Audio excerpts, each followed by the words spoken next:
Good evening on a Tuesday night in December. Jerry, how are you? My name is JW Colwell. This is I'm Jerry. doing well. I'm How are doing you? fine. It's okay. I'm a little bit off. I'm trying to get everything in before we start the show. Um, how are you? How is things going? Things are going all right. How about for you? You're right in the thick of the Christmas season. Yeah, but all the shopping that's left up to her basically. And then if I wrap a couple gifts wrong, it's not my job anymore. So Okay, so a couple things as some housekeeping. Kyle may be here tonight, but he probably won't be here tonight. He is I don't know if everybody knows. Kyle's job is a postman. So this time of year, for those sucks. people, yeah, it sucks for him. This time of year for people who deliver mail or packages, if you don't know, is awful. So I would love to see him. Jerry and I would both love to see him, but if we don't, we're wishing him the best and hope he gets a hot meal and something before he has to go to bed and then get up and do the exact same thing tomorrow. So that's just one thing. Also, some other things. It's loud and nerdy on a Tuesday. If you like our show, if you like the network, if you like coming and talking to people with having like-minded thoughts, check out the Indie Escape Network on the YouTube channel. Like and subscribe. It takes you 30 seconds, but it means the world to us. Especially means the world to Joe Ridgely, who's cracking the whip, trying to get the network up and bigger than it already is. But we're happy with the growth, but we could use more growth. Our growth is always great. We also have the Indie Escape Network on our Facebook page. So just go find it, look at it. It's good stuff. All of our content is there, and also Generation Movie is always there. So just a couple things, some housekeeping before we begin. Let's get some comments before we begin. Good evening, Ken. Good evening, friends. Thank you, Ken, Ken McKernan. Always good to see you. Evening, boys. Hi, Raven. How are you? hello. Don't let him lie to you, JW. Misses on a work trip and Kyle's out partying. I Or would oh, be. wait, we wrote. I don't think he is. I think Missy's the one that controls things. And then good evening, gentlemen. Good evening, Joe Ridgely. So, Hope you are well, my friend. Okay, so it's been a busy. I've seen a couple things, so um, you know, I want to talk about some of the movies I have seen. Just as we progress through this holiday season, I did get to see this on on Amazon. how was it? Okay, so here's the thing. I like Eddie Murphy. I grew up. My dad ran a theater. I grew up on Trading Places and Beverly Hills Cop and Boomerang and this thing. Even like the crap ones, like Distinguished Gentleman, Coming to America. I love Eddie Murphy. It's tame. It's tame by his standards, but it's got a mix of Jumanji in there. It's got a scary elf that's making people sign their souls away. So for me, it's kind of like it's an Eddie Murphy Christmas horror film almost, but it's not. I mean, it doesn't ever get Krampus style. You know what I mean? Right. But it has it's like a fusion of like I want to say Jumanji and Christmas with the Cranks. If you've seen those two movies, Yes. is Get it. it good? Yeah, for a movie that is getting released around the holidays. Yes, it's perfectly fine to sit down with your family with a bowl of popcorn and some sodas and just kind of watch it. Eddie Murphy's funny in it. It has a real life like it takes place in the real Candy Cane Lane is a real place in El Segundo, California, that has very competitive house whatever. And he signs a deal with like an elf who has been broken off from Santa. Will it piss some people off about some of the things? Sure, but the 12 Days of Christmas come to life on his magical tree, and they're all out to get him, and he has to find the five golden rings. It's very Jumanji-ish. And it wasn't bad. It's not his best stuff. Although him and Tracy Ellis Ross are really good together. But It's the kids are generic. One's got college issues, one's got school issues, one's got about to find out that Santa. It just all that stuff. But it's not bad, and it's the funny thing here is Amazon is releasing these movies. They release, Amazon and Apple are releasing Killers of the Flower Moon, and they're releasing Napoleon. And this movie, if you put Eddie Murphy in a Christmas comedy in theaters, Jerry, I think he makes money in theaters. I'd say So so. you know what I mean? Like he's still a bankable star.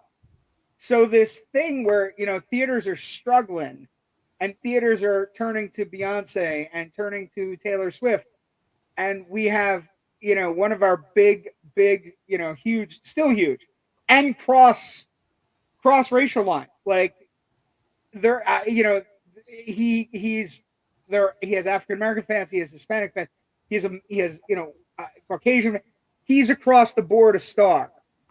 So if you don't put his movies in theaters, I don't know what you're doing. And I think you're leaving money on the table. It's like it's this weird, we're doing this weird thing where we are leaving money on the table in an effort to build the streamers, and the streamers are kind of losing some of their credibility because now we're seeing people are losing stuff they buy.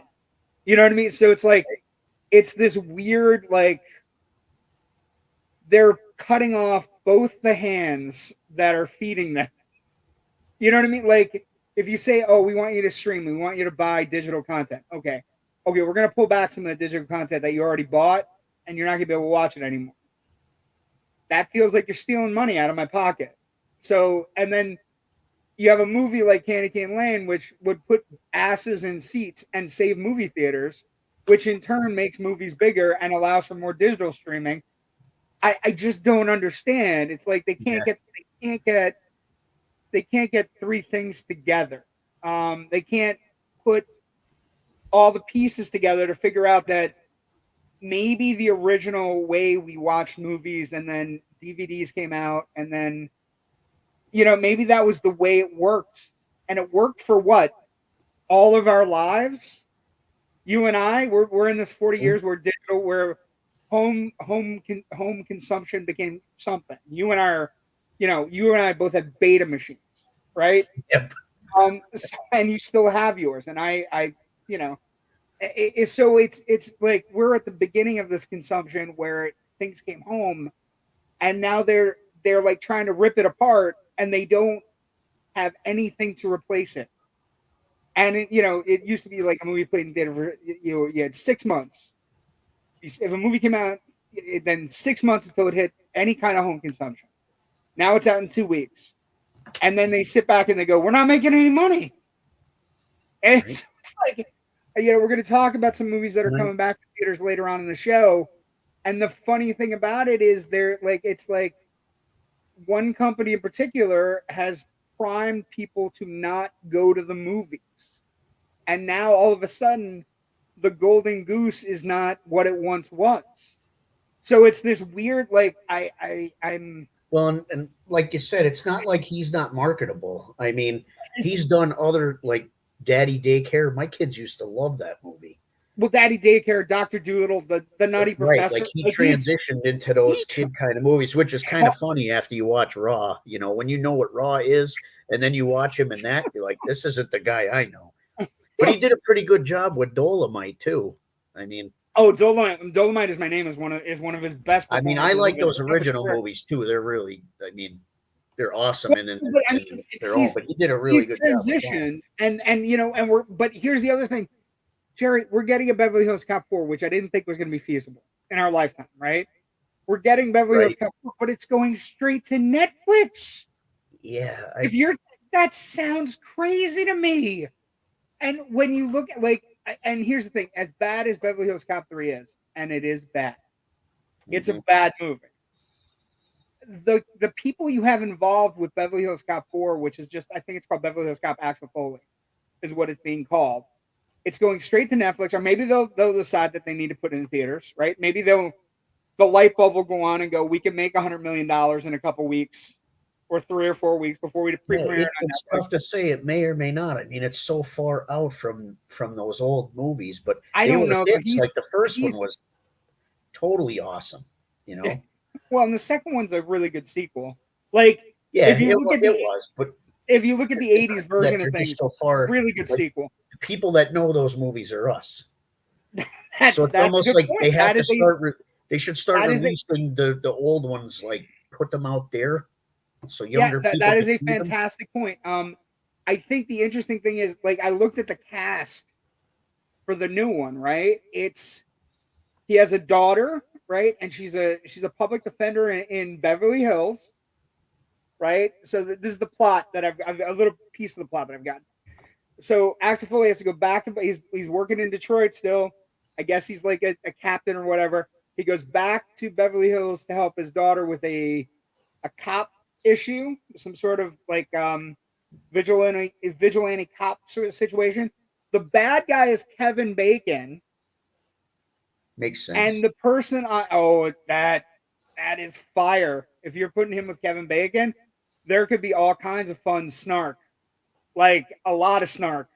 And the person that's, I guess, the good cop in this situation is Joseph Gordon-Levitt. That's a great cast. Plus, you have all the people coming back. Bronson Pinchot, and you have Judge Reinhold and John Ashton. They're all coming back. The only one that can't come back is Ronnie Cox, who passed away. You know what I mean? Let's So I'm go like, right to Netflix. and it's going right to Netflix. God damn it. And like theaters are struggling. I'm just okay. So a couple comments, and we'll move on from my anger, and then we'll talk about some of the other stuff. JW missed the show last night, and I watched The Bishop's Wife. Very good movie. Thanks for the recommend. Yeah, Jerry, we did The Bishop's Wife on Generation Movie last night. Have you ever seen The Bishop's Wife? I have not. Okay, so I'm going to tell you what I told everybody last night. If you end up watching The Bishop's Wife, it's Cary Grant, Loretta Young, David Niven.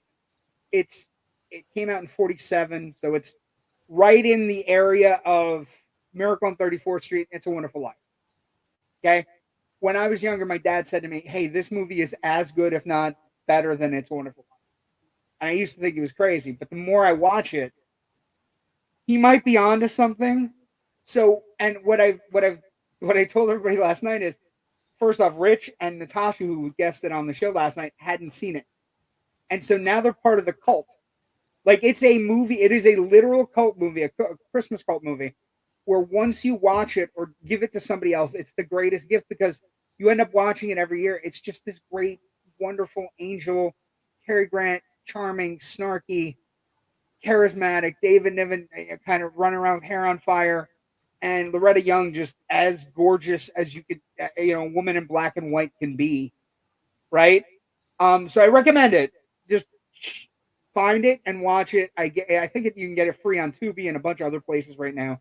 Oh, I'll check it out. Might even be free on Vudu right now. I gotta watch it without the wife though, because she'll complain about it being in black and white. She doesn't remember those days like we do. No, but black and white. The cinematography in black and white movies is so much. It's all the Twilight Zones. I'd rather the colorized version. What? But whatever, That is like sacrilege. It is. It's terrible. Candy Cane, not exactly my kind of movie unless someone dies in it. Holiday horror is where it's at. Silent Night, Deadly Night, Ken. Let's go. Silent Night, Deadly Night, Ken. Yes. Terror in Toyland. Terror in Toyland. The one Ken was pushing Santa's last night. Sleigh. It's a Wonderful Knife. Yeah. The first episode. What was that first episode of Tales from the Crypt? Oh, Tales from the Crypt with Larry. Larry Drake. Larry Drake as the crazy Santa. Dark Night of the Scarecrow. There's a show. Can I tell you something? There's a show that nobody can find, and I imagine it has to do with rights issues. But for all the streaming we get, where are all the fucking Tales from the Crypt episodes? Yeah, they were good. My favorite tale. I can't remember the name of the title. I don't remember the title of the episode. But there was one episode. It had no big star in it. I mean, all the big star ones were great, but there was and the two movies are actually, well, the one movie is really good. The other one is. The other one, Demon Knight is fantastic. Yeah. Bordello Blood is not fantastic. It's the opposite of fantastic. But Demon Knight, stellar, absolutely stellar. Every facet. But there was an episode of Tales from the Crypt. I don't know if you remember this one. It had like a dirty reporter. It was very like Kolchak-ish, and he was a dirty reporter, and he was trying to figure out homeless deaths by this mortuary, right? And it was all like it was this weird episode. And then at the end of the episode, he was nosing around the cemetery, and he fell into the crypt, and he got into the cemetery, and he fell down, and he looked around, and he was in like catacombs all of a sudden, and he had found like it was like a homeless shelter thing, but it was ghouls. It was people who were eating dead people. And at the end of the episode, he walks into like the meeting, like it's an Alcoholics Anonymous meeting, and he just walks into the center of it, and that's the end of the episode, is him trying to turn around and run. I was like, oh, okay. But Tales from Crypt isn't on streaming either. That's a weird one. That's why we haven't done. Yeah. Dolomite was amazing. Yes, it was. It was so good. He was so fucking funny in that movie. So was the original movie. Oh, so yeah. I Am Weird. I Like Norbit. Nope. That is weird, Ken. I'm gonna give you that. That is weird. Norbit is not. No. Missy says hello all, but she's crashing from working all day. No worries. I'm posting the group. Better watch out. 2016, very good movie. Yeah, there are some great. Krampus was really good. Krampus, also that. Very good. It's Christmas. Let's talk Tales from Crypt. My type of Christmas. Spooky Christmas. Okay, fair. How about this? Let's talk about something that's. Hold on. I got pictures. I tell you. Speaking of terrifying and fun and making a big name for himself this week, this guy's back. Oh yeah, having a big week, my friend. This movie here, Godzilla -1. Couple things. It's Tuesday night. It will not be in theaters after Thursday. Toho is pulling it after 1 week, even though it grossed $11 million in this. It's another. Rich and I were talking about this too. It's another movie with money on the table where Toho is going, we're going to pull it. It grossed $35 million worldwide last week, including $11 million in the United States, where it's competitive, right? We had a Beyonce movie opening. We had the Hunger Games thing. We have a Disney movie still out there. We have 2 Disney movies still out there. So all these things, and it did $11 million, and it completely crushed Silent Night, which is the John Woo movie that I thought everybody was going to go see. But this movie, I saw this Wednesday of last week. I'm going to tell you, look at that Jurassic Park clip. You son of a 1993. Bitch. There you go, baby. I have them. I still have mine. I have my Batman cups too. I still have my Batman cups. But Godzilla -1, excellent, well done, maybe the best of the franchise. I mean that wholeheartedly, except for maybe the original. That's what I've been hearing. It's so good, Jerry, and mainly it's really good. Like, Godzilla's in it, but it's the first Godzilla movie where you actually care about the people getting squashed. Like, the people that basically it's just to give a brief synopsis. I don't want to give away anything super cool. But it's basically about this survivor who's a kamikaze pilot who chickens out. He lands at a base and he doesn't want to drop his bomb. And what you find out that the Japanese warplanes, the kamikazes weren't kamikazes by choice. They were kamikazes because none of their planes had ejector seats, and they weren't equipped with parachutes. So at some point they just thought their pilots would fly into things, which is what a lot of them did. But this movie starts with a Koichi. He's a pilot, and so after he survives, he runs into Godzilla early, and after he survives, he has survivor's remorse. He's one of those people that, like, I was cowardly for my country. I don't know that I deserve to live. So there's a whole survivor's remorse thing. There's an actual plot. There's an actual plot. And then he runs into a woman and a baby that she's caring for, who are both been orphaned by the American bombings, right? All the bombing runs. And he starts taking care of them because his parents have passed away in the bombing runs. And they're all orphans. And so it's this, and it's like an unrequited love story. It's his kind of coming to grips with the guilt and him finally getting a job, and he goes to work with these four guys that are all from the war and had varying degrees of success, but now they have to clear all the bombs out of Tokyo Harbor, right? So they have to clear all. So basically, Americans set up mines and Japanese set up mines, and basically at some point somebody had to go out there and clear those mines. And at that point, Japanese society, it takes place in the 40s. So, and they build a camaraderie. So they're picking up all the things. And then when Godzilla finally shows up to put the country back further down the list of economic powerhouses, they band together to come up with a plan to stop him. And so it has a Jaws quality to it. So you have the survivor's remorse, you have an unrequited love story, you have the camaraderie of the guys on the boat who then build a giant army out of civilians who want to protect Japan from Godzilla. It's a fucking winner, Jerry. It's like one of those movies where you go, we've been waiting all our lives for a Godzilla movie where the people running away actually fucking matter. You know what I mean? Like, and so it's one of the greatest pleasures of the year. It's one of those genre movies of the year where you go, wow, it's fresh and effective. And 70 years after the fact, 30th Godzilla movie, it's like they've hit on something that nobody's ever hit on. Ever. I was watching one from the 2 days ago, one from like the 90s that they came out with. This like a Godzilla versus Ghidorah. They're fine. It was terrible. They're fine for what they are. Yeah, they're fine for what they are, but it's the old rubber suit. Pick them up in slow motion and slam them down. Yeah, this one is not. The visual effects are fantastic. Godzilla is terrifying. Like it's not the Godzilla from the MonsterVerse that we have, right? So it's one of the more pleasant like the movie I equated to pleasant surprises of the year. Totally Killer is one of those movies I'm going to take with me the rest of my life. I just love that movie. Like I love that. I like high concept stuff that they pull off. And if you're telling me we're going to do Scream Back to the Future, I'm there. This is the same way.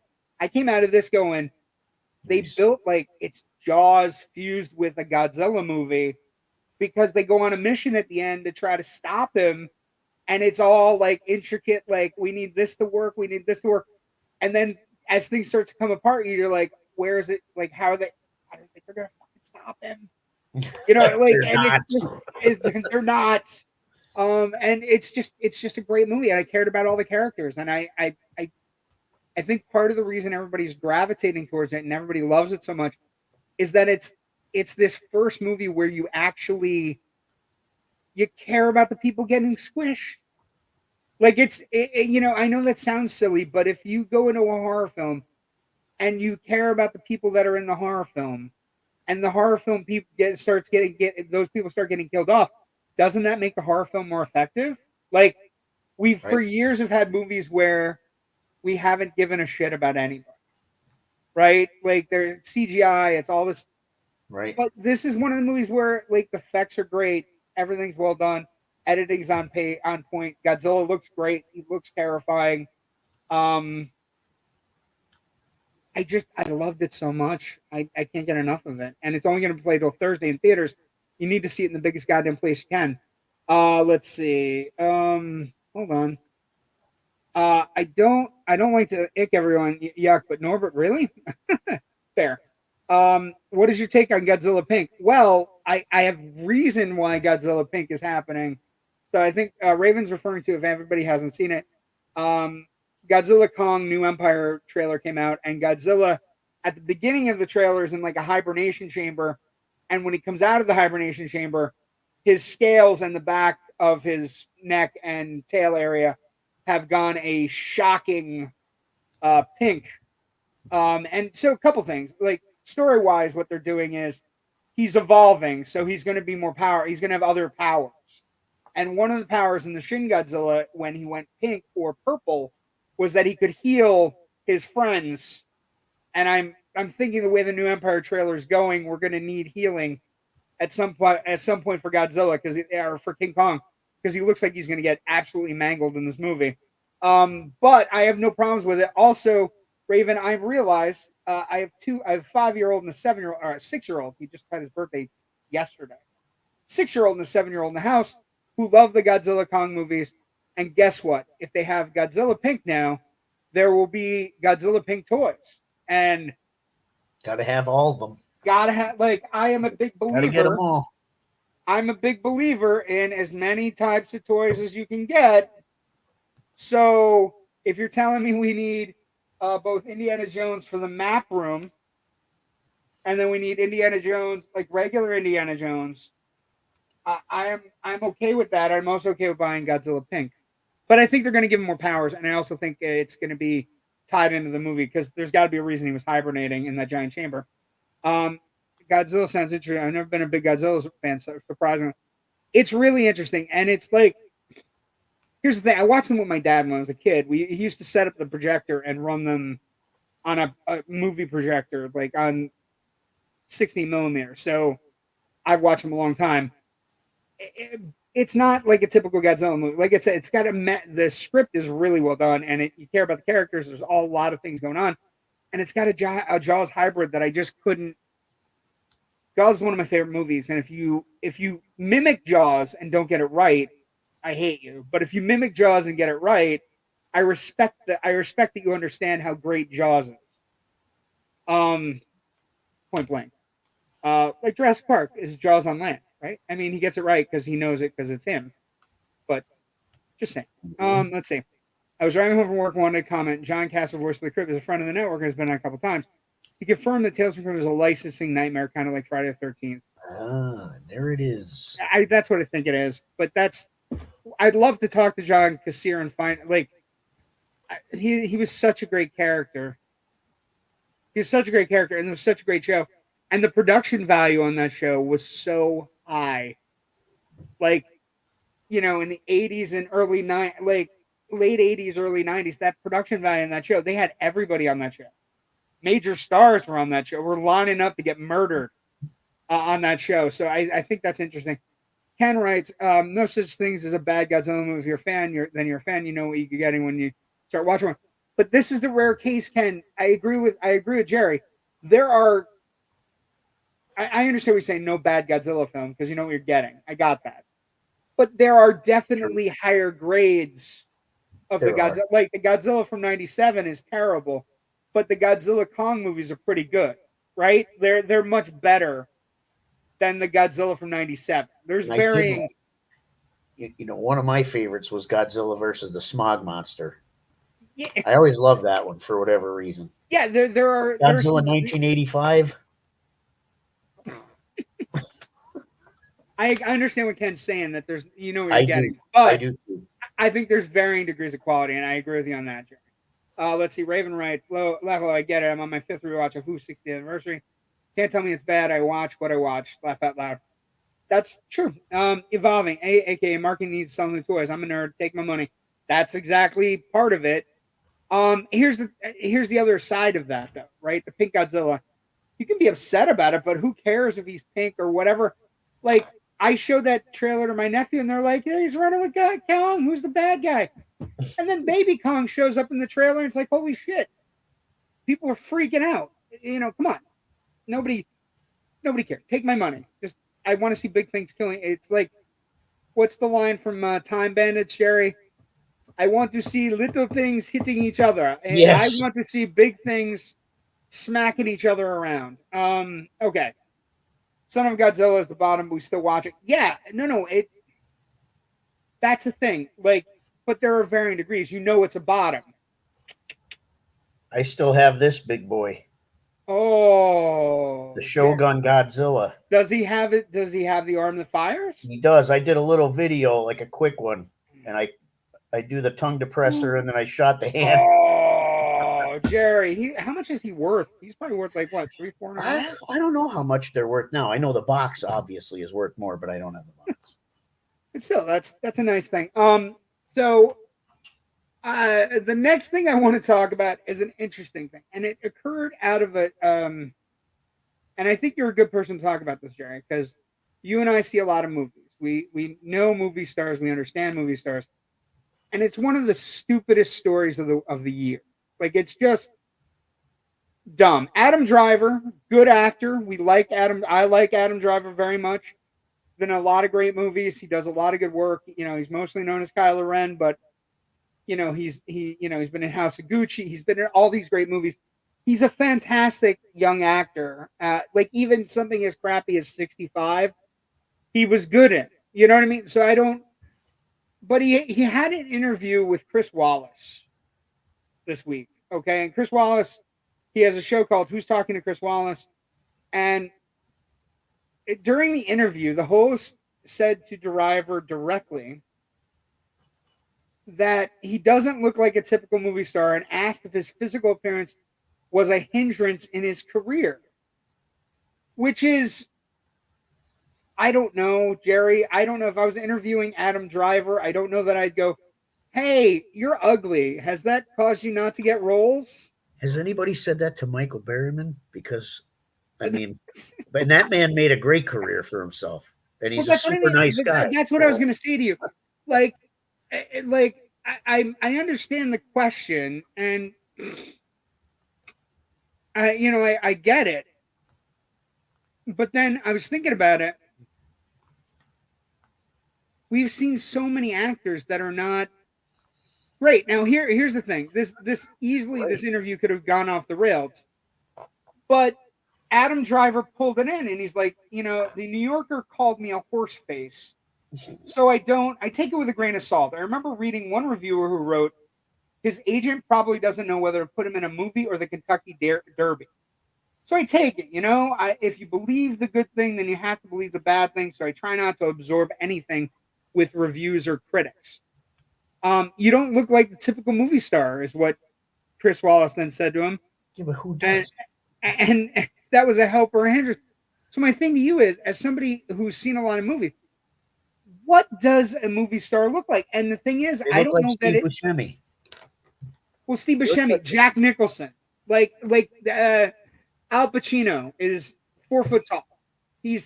Tom Cruise is 4 foot tall. You know what I mean? Like, so I just think it's one of those weird things where what exactly is a movie star? And I ask you this, it has something to do with looks, but isn't it with all the movies we've seen, Jerry, isn't it something inherent here that you, when you're watching them, their looks don't necessarily matter. Right? Exactly. I agree. Steve Buscemi in Reservoir Dogs, Excellent. I don't give a shit that he doesn't look as good as Michael Madsen, or he doesn't look as good as Tim Roth, or he doesn't look as good as Harvey Keitel. His energy is spilling out. And so I just think it's one of those things when you look at it, I like Chris Wallace is a good interviewer, and but this is one of the stupidest, dumbest interviews I've ever seen. Yeah, you don't have to give Adam Driver to be great in a role. Well, I have to give Adam Driver so much stardom. I mean, I have to give Adam Driver so much credit for not going, okay, the interview's over. I'm good. I don't need to talk to you. Like, but he took it graciously, and and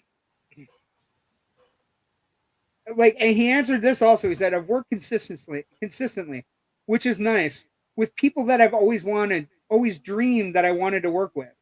So in that sense, it hasn't. I look how I look. I can't change that. So I guess it helped me. A hindrance is only breaking mirrors wherever I go and having a misshapen outsized body that I can't fit through doorways, or most clothes are fit into most cars. Apart from that, it's good. And I could be the next John McClane and died hard. Well, and then he said it would just be different. Who doesn't want to look like Robert Redford? I've accepted this is how I look.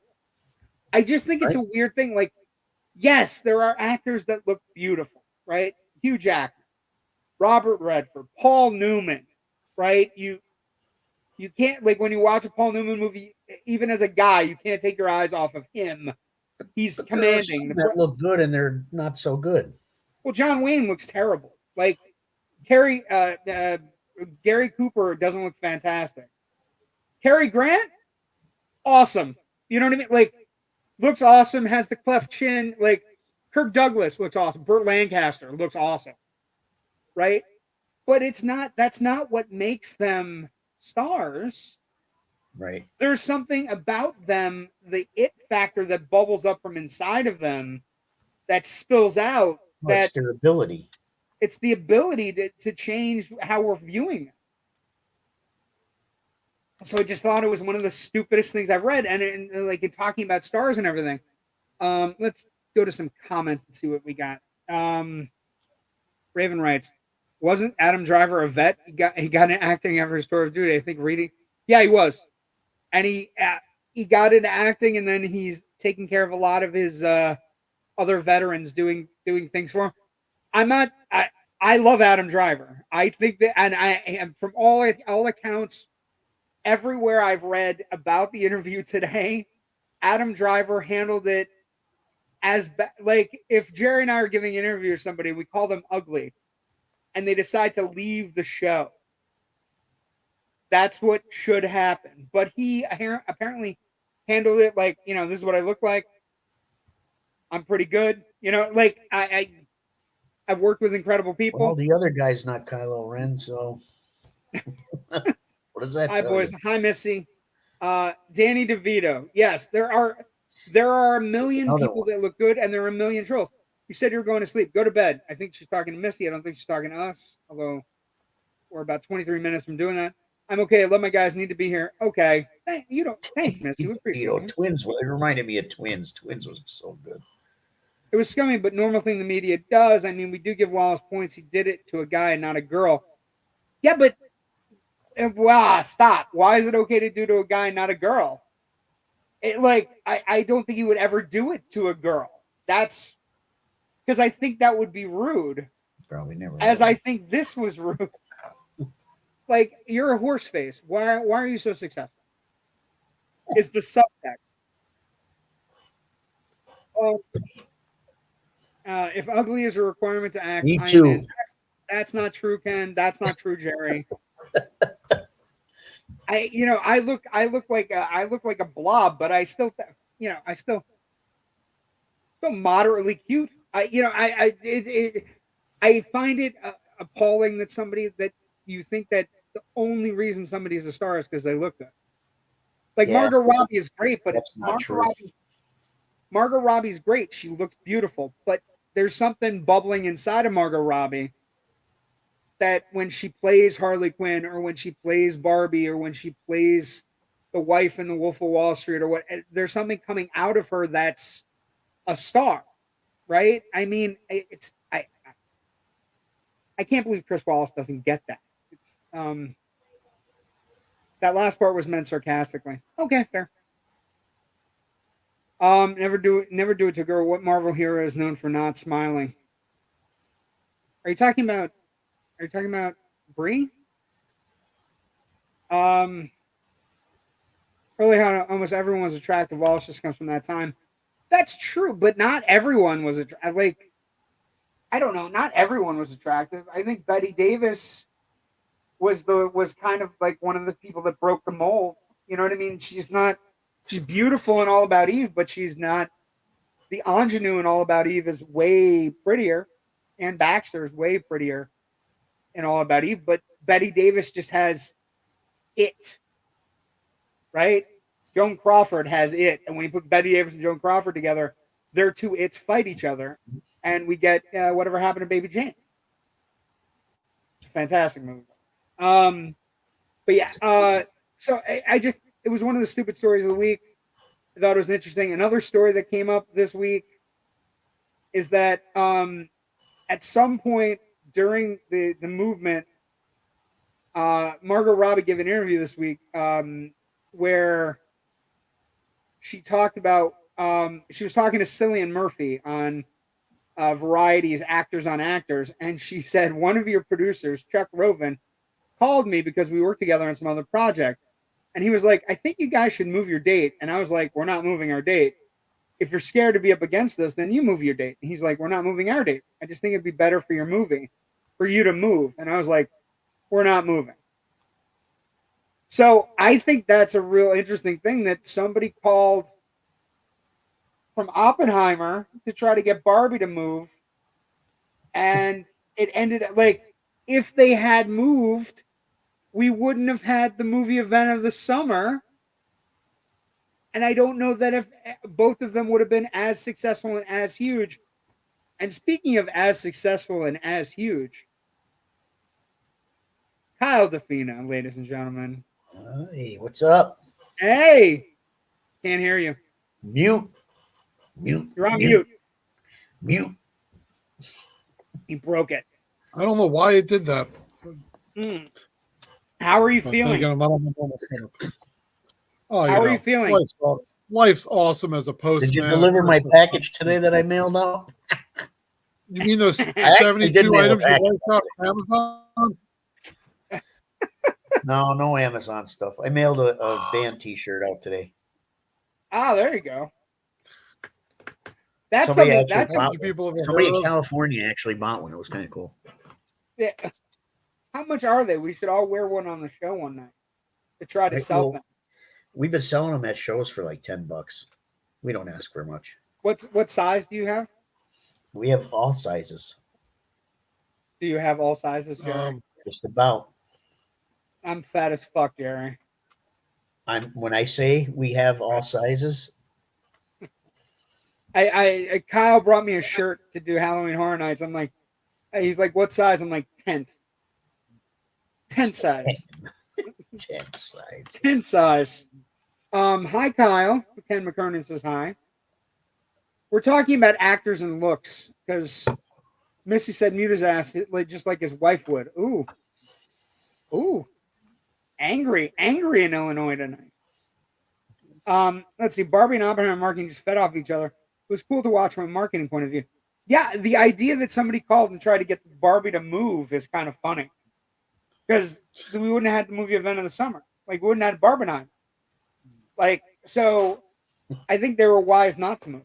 We are also discussing a story about how Adam Driver got called out in a live interview that he was ugly. And whether or not it was a hindrance to his career. And I just thought, I don't know, that's ballsy. And then we were I talking thought about stars. 45 was a hindrance to his career, but anyway. What movie? Was it 45? Is that it? 65. 65? One of those numbers. See? It was It, so it bad. wasn't bad. It's not a bad movie. It's not a numbers. bad movie. It was under 50. It's Out of 100 an Rotten hour and Tomatoes. 35 minutes. It's not bad. I didn't hate it. I've hated other movies this year. I did not hate that one. We're also talking about Godzilla -1, fantastic. Candy Cane Lane, acceptable. I even got Flash tonight and completely didn't see it. Wow. It's cold in Illinois. Give the teenagers a break. We were talking about that. We're talking about Barbie almost somebody trying to get Barbie to move. We were talking about Godzilla -1, really good, all kinds of stuff like that. And then another thing that's happening with theaters in the next couple months, weeks, days, years. So we're about to get hit with a broad scope because there's no product until February or March, because that's where all the product is lining up. January is looking like a bleak zone.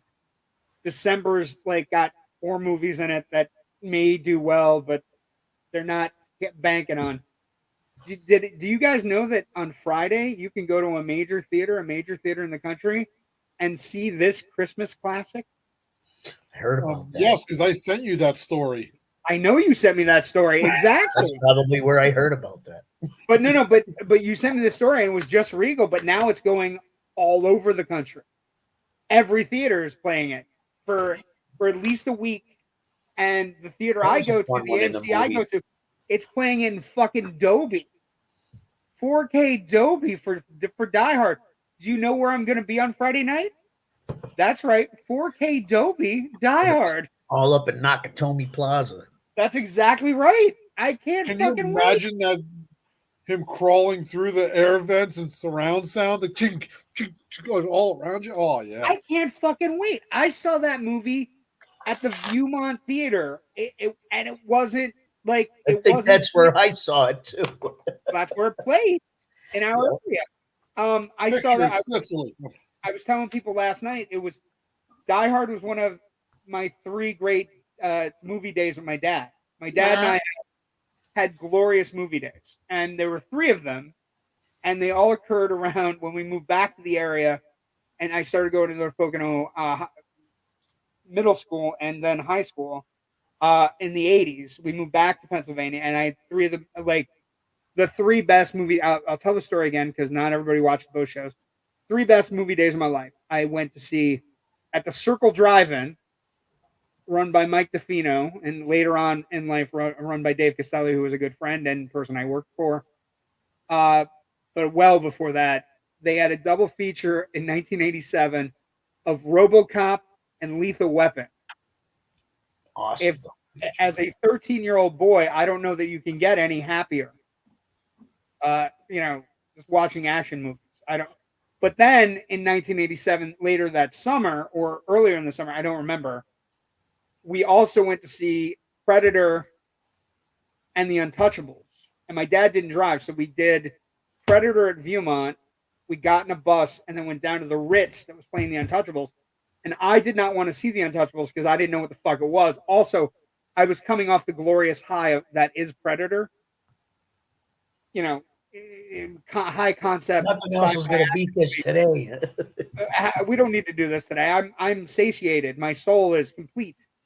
And then I saw The Untouchables and was like, how did I not know about this?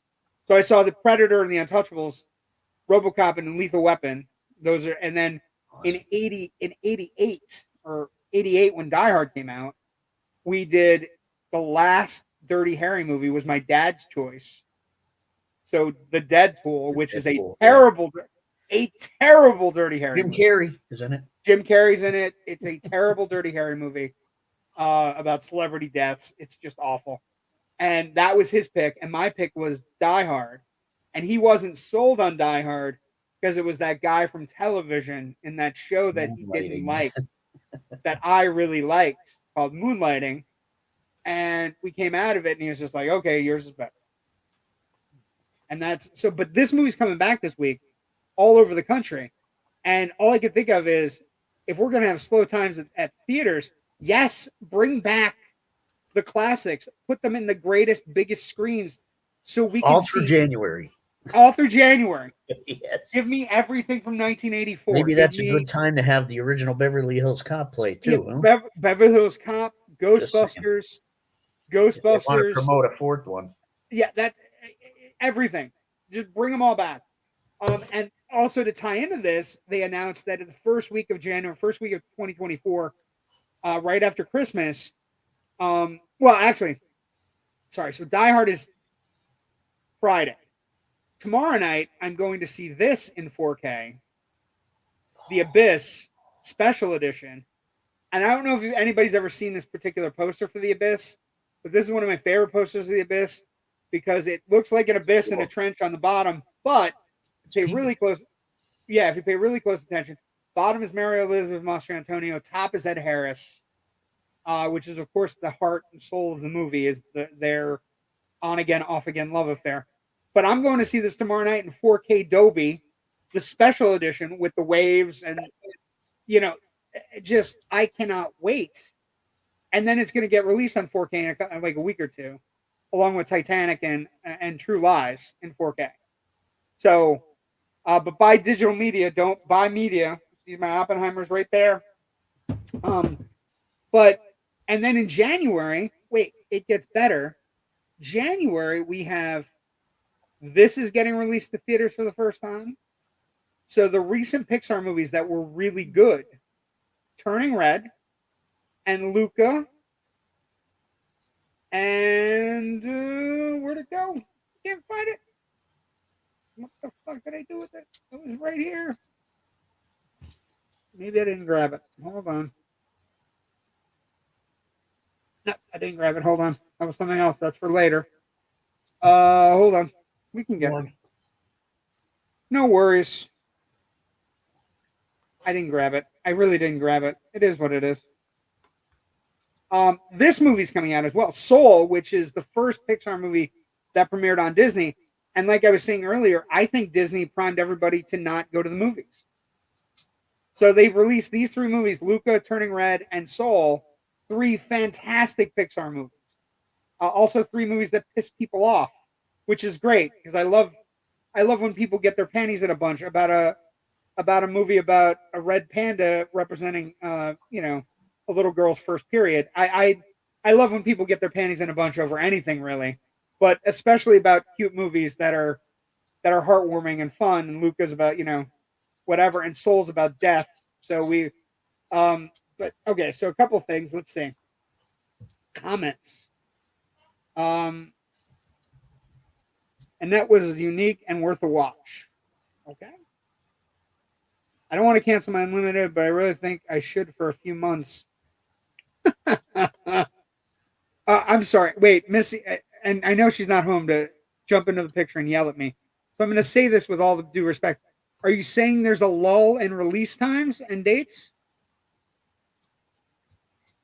Thank God she's not home. Thank God. Die Hard with a shadow cast. That would be fun. Who gets to play Hans would be the big thing. Actually, if I was Netflix, that would be great marketing, getting Beverly Hills Cop on the big screen. It would be. And then put 4 in the theaters. Yes, that's the key, is we're releasing an Axel Foley movie, and it's the first one in 30 years, and we're not going to get it on fucking screen. Good to see you. Good to see you too, Ryan. Thank you for coming and enjoying. And she wrote, yep. Fantastic. So how are you doing? Are you okay? Have you seen anything or done anything aside work, the late one? What have you done? Just work. A lot of work. Tis the season. Let's see. Wait, hold on. Ryan wrote, I think Ryan is my future son-in-law. Is this true, Joe? So is he watching the show just to suck up to future father-in-law? I mean, I appreciate it. As long as he likes and subscribes, I don't care. Is there, since he thinks it might be, is there a spoiler alert in there? Well, is it like, I mean, it's not a shotgun wedding, is it? Or is Joe telling him he's going to be his future son-in-law? You better be my future son-in-law. Is it a threat? I know what you did last summer. Like and subscribe, or like and subscribe this summer. like or subscribe, or you're out, buddy. Future son-in-law. That's weird. Oh yeah, he's lying to you. Did more than work. Bought a hearse.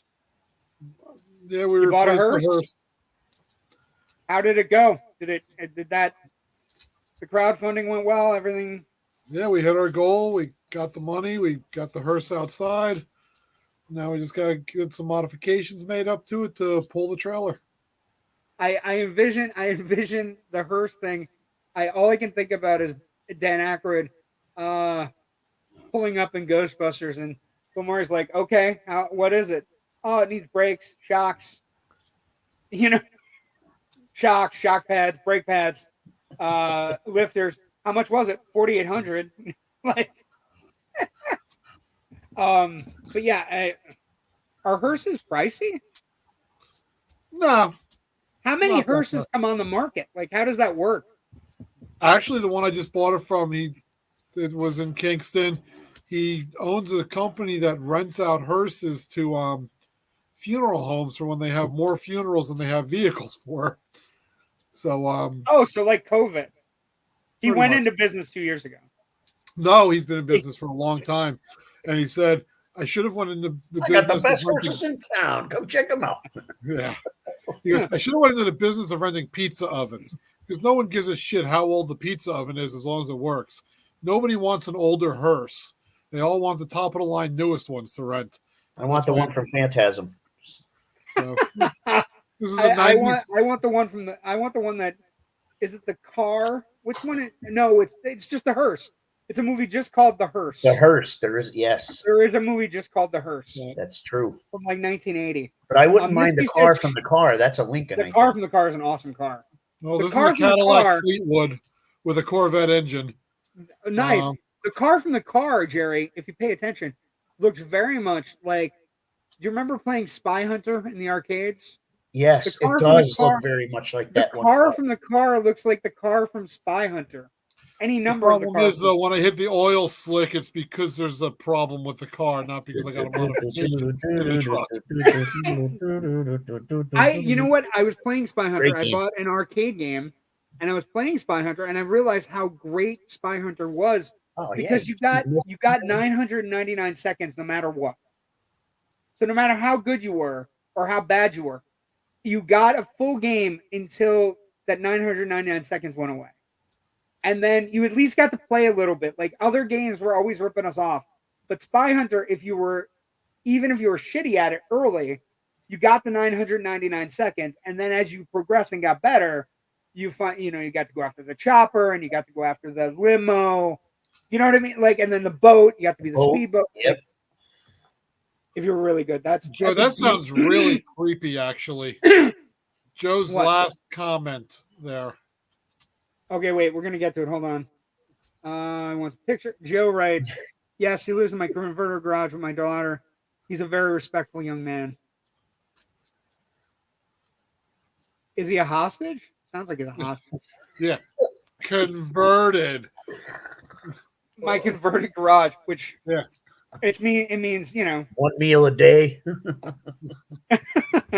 No, you know what, Joe? I found so the Joe Ridgely story for folks who are new, loud nerdy folks who are just getting to know Joe. Joe is one of the great guys in my life that's come into my life late. And he's solid. He's a family guy. He's trying to build this network, and I'm here for the ride.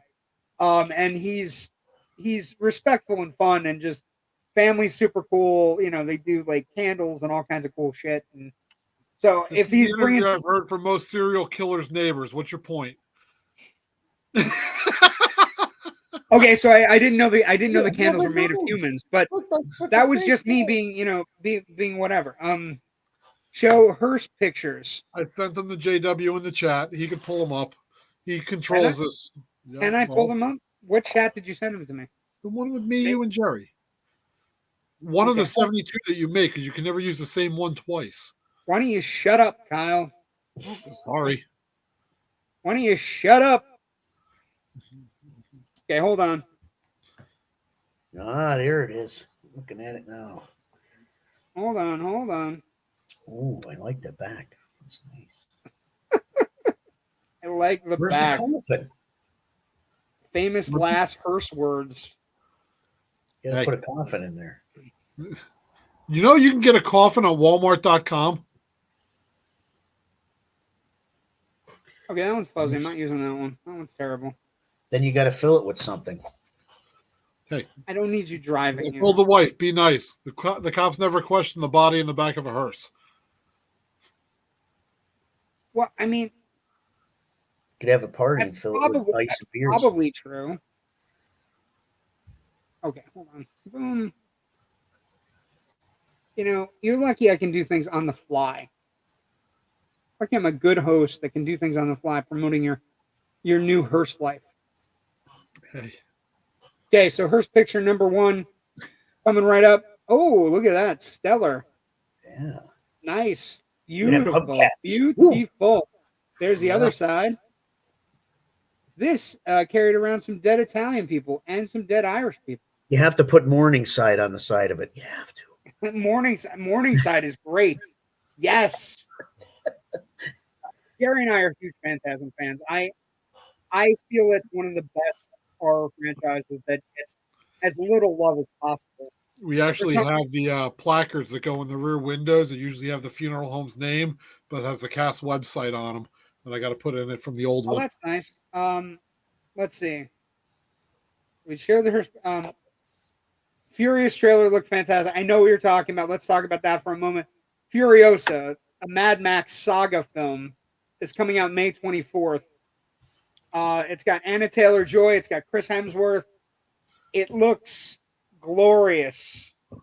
And I'm dying to go back to the Mad Max universe, especially the Mad Max universe. George Miller, really underrated filmmaker, really underrated in the sense that he makes epic vision with scope. And Mad Max Fury Road,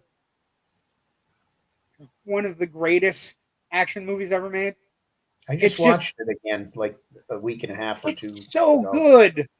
It's so good. Like it's beyond the like. And Charlize Theron is so great in that movie. And Anna Taylor-Joy, you know, with everything she's in, Queen's Gambit and all the stuff she's in, she's fantastic in. So I can't wait.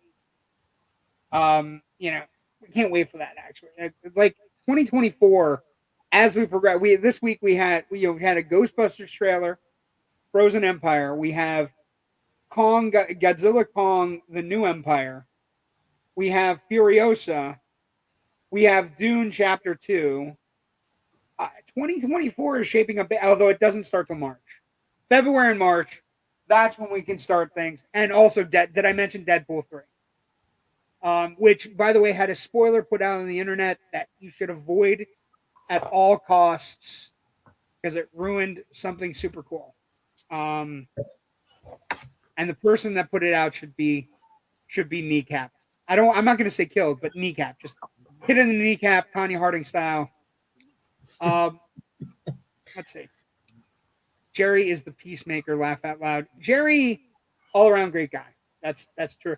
Kyle and I, you know, or whatever. I'm okay with it. My converter garage is nicer than my studio. Laugh out loud. Well, yeah, it's got your daughter in it. You got to make sure you take care of her. Like this Ryan guy is showing up for likes and subscribes. He's just doing it to suck up, and I'm all for it. Again, Ryan, you should like and subscribe. Joe, if you need to borrow a hearse, I got a hookup for you. We got a hookup. That's what she said. I might know a guy. Let me see the inside. No, the inside pictures. It doesn't look right. No. No, it's got my ugly face in it. New Mutants. I mean, she's amazing. Magic, but that movie, and I say that as an X-Men fan and MCU geek. She's incredible in everything she's in. Queen's Gambit is the one where everybody finally realized she's good. You know what else she's really good in? She's good in The Northman. That movie that came out. It's like the crazy revenge Viking movie with Skarsgård. She's great in that movie. She's fantastic as like, I don't know if she's a witch. I don't know what she is. So Rich Dries also pointed out that we are celebrating the anniversary of Flash Gordon today on Film Buff Online. I want to really. Flash Gordon is one of the great 80s movies. So Flash. he saved every one of us. So we were talking a couple weeks ago about roles I would love to play. So Del Griffith, right, in Planes, Trains, and Automobiles is one of my dream roles. The other dream role, of course, there's a Star Wars dream role somewhere. I don't know what I probably want to be a droid. I'd probably be good as a droid, or as Jabba. I'd be good as Jabba, but R2JW. R2JW. 2. Anyway, but the other thing I would say, the other one I'd love to play Voltan. Voltan, when I was a kid, everybody was like, "Oh, Flash Gordon's cool." I'm like, "No, Voltan's cool. He's a Hawkman who hits people in the head with a giant mallet, a giant Morning Star that's shaped like a bird. He's the one, and he also has the greatest line in the movie, which is they're all after they kill Ming and they're coming out of the big meeting with all the heroes. Baron is the rightful heir, which is he gives me goosebumps. Brian Blessed in that movie gives me goosebumps. I get all kind thanks for teaching an old bird new tricks. He's great. Oh, and we have hi. She looks Christmas exhausted. Essentially gold. Must be from carrying in all that Amazon off the porch. All the porch packages. Okay, so she's so tired and exhausted from her kids. It's hard. Christmas is terrible. Like it's the awful. worst. We're doing Elf on the Shelf. It's trying to come Oh up with yeah, we shit. don't have to do that anymore. We do, and we constantly. I have a 6 and a 7-year-old, and we constantly have to remind. If you touch it, the magic's gone. You have to do Indiana Jones on the shelf. Oh, that'd be great. Oh, I might do that. Oh. Ideas. If anybody knows who this is, I could. That's why God made dads. That's why I'm here. Staj Ventures trying to kill the elf. You just gave me an idea, Jerry. That's a great idea. The other thing we are trying to do. Hold on. Elf on the Shelf is a demon. What? Hold on. So the demon. I'm happy they came after my kids were adults. There's literally the most terrifying thing I've ever heard about. Yeah, somebody that watches you from your house and moves around at night and moves shit is not. I mean, I saw that movie and it was called Puppet Master. But you know, those are great. Porch Pirates today had to deal with that today. That's not good. That's okay. So the other thing I'm doing this weekend for the rest of the Christmas holiday. If you have a business or you have something that you want to promote on the show, I definitely want people to promote things. And we had our good friend who of the network.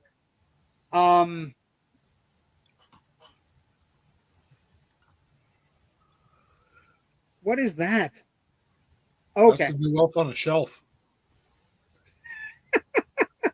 No, okay. You sent me a picture. You threw me off. Jesus Christ. You totally threw me off with the picture. Okay, so one of the things that's happening is that I want to help people and produce stuff and help people out. And Sean Smithson has a great. He's a woodworker. He makes all kinds of cool stuff. He has a Facebook page called Smithson Creations Handcrafted Woodworking. Okay. Is woodworking the new term for prostitutes? No, you jackass. No. No. That's terrible. We got a woodworker here. No, On the show. On the show. Try a new water slide. It's called your throat. You have to actually get paid, Jerry. So it's too late. It's past my bedtime. Oh my God! Stop whining. Anyway, I just work here. I just work here. But Sean has done a lot of cool things. Sean got it right. Last comment says it all. What'd he say? God damn it! There's so many pictures tonight. Puppet Master, laugh out loud, and then Sean, laugh out loud. That's not Sean. $20 is $20, right? Yes. Well, and that's what I want to talk about. So Sean, he does woodworking, and we did some woodworking stuff last night on Generation Movie, but like stuff like this, he does really cool stuff. Jerry, look at this. Tell me you wouldn't want that under the tree. Oh, absolutely. And my thing with him is I told him I want that under the tree as long as it doesn't fucking move. Oh, you have to have one move. That would be the ultimate. No, Jerry, that's testing the boundaries. No. Maybe there's a Christmas Cenobite. Oh, Jesus. But he has things like that. He has things like this, Just the Deets, which is, of course, based on Beetlejuice. So it's not only Jack Skellington earrings made out of wood and stuff. It's not only a guy doing hard work, but it's also a guy that's he's got a good nerd heart that we like. You know what I mean? Like anybody who has a good nerd heart that I like, I can get down with, and I just want to help Sean sell stuff. Like I was looking at things, and he like one of the ones that kind of came across me that I because I'm a Scream fan. Everybody knows I'm a Scream fan, and why can't I find it? What, Scream? I put it where it needs to go. That's what she said. Oh, that's it. Hold on. In case even stuff, Jesus, even stuff I don't like, Sean is popularized. So like, it's it's helping a guy out, and it's also Sean like got Howard the Duck merchandise. no. I hope he doesn't. Oh my I hope God, he he should make a fucking woodwork doesn't. and send it to him, right? I hope Yes. he fucking doesn't. Yeah, if anybody sends me, you send me a birthday gift or anything that has fucking Howard the Duck on it, I will send it to Kyle with a Howard the bomb Duck with an inside of it. Indiana Jones T-shirt on. That's fine. Oh, that'd be hard. But like something like this, like All right, on. look at that. Like for the horror fan in your life. I mean, does it get any better than shit like this for Christmas? Cool stuff. How about this one? I'm not a Saw fan, but that's a pretty cool. Those are pretty cool earrings. And then I myself am strange and unusual. Again, Beetlejuice. We have a Beetlejuice 2 coming out. You want to have the best possible earrings going into Beetlejuice 2. But you know, Sean Smithson's a great guy.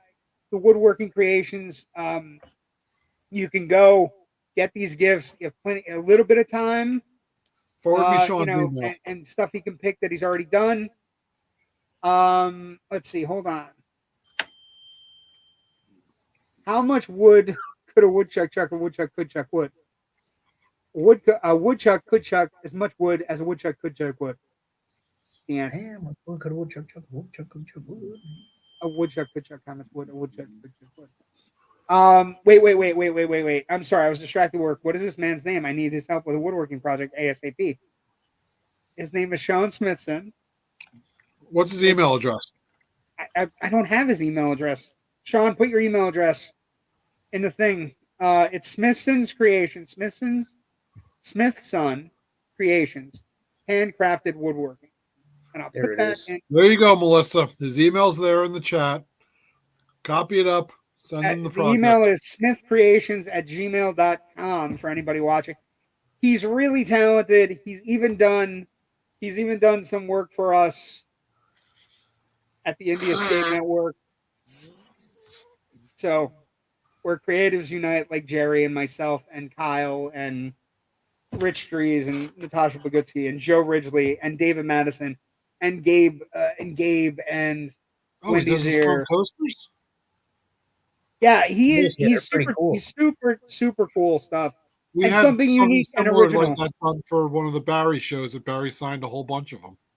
Yeah, it's something unique and unusual, and we're trying to do a test run to see if we can help people make some connections, not only with our show but with talented people that are in our lives. And Sean is one of them, and he's a big fan of the show, and we appreciate him showing up for things. I can take a photo of the project he's done and send it and see if it can be recreated. Okay. I have an actual real job for a man. Would you stop messing around? I wasn't messing around. I was trying to. He doesn't look. You know, JW doesn't look at the chat. I gotta slap him and say, JW, there's messages. Come on now. We know this works. Also, you asked me to get pictures, so shut up. You guys are being rude tonight. Anyway,